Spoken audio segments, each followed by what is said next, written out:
دينه وأمانته يفاوض اليهود، فذهب إليهم في بني قريظة علّه أن يبلغ رسالة الرسول صلى الله عليه وسلم، وكان صديقا لهم قبل الإسلام، وظنوا أن الصداقة تنفع، فقدموا أطفالهم ونساءهم وجواريهم يبكين، واستشاروا يقول انزلوا من الحصون لأنهم خانوا وعقوا وأفسدوا وفجروا وكذبوا.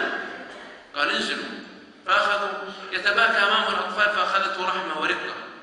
قالوا يا أبا لبابة أنت صديقنا قبل هذا الدين وأنت حبيبنا فأشر علينا. فأخذته رقة، يعني يخاف عليهم، أو الإنسان أحيانا تتحرك فيه مشاعر الله أعلم بها، والإنسان أحيانا قد يضعف. فقالوا أترى أن ننزل على حكم الرسول، على حكم أبي القاسم يقصد الرسول صلى الله عليه وسلم؟ قال أبو لبابة كذا، يعني إذا نزلتم سوف يذبحكم، انتبهوا، إذا نزلتم سوف يذبحكم. قال يقول أبو لبابة والله ما قلت بيدي هكذا وأنزلتها إلى صدري إلا وقد تيقنت أني خنت الله ورسوله. فذهب، ماذا فعل؟ ذهب إلى سارية في المسجد، مسجد الرسول صلى الله عليه وسلم، وأخذ حبلا متينا وربط عنقه وقال اربطوني، فربطه أهله وقال والله الذي لا إله إلا هو لا يطلقني من هذه السارية إلا رسول الله صلى الله عليه وسلم بتوبة من الله أو أموت هنا.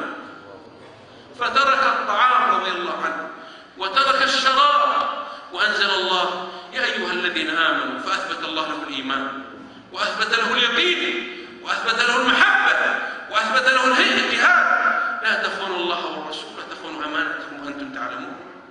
فبقي لا يأكل ولا يشرب، ورسول الله صلى الله عليه وسلم يمر به يستأذن ويستأذن ربه وينتظر الأمر من الله.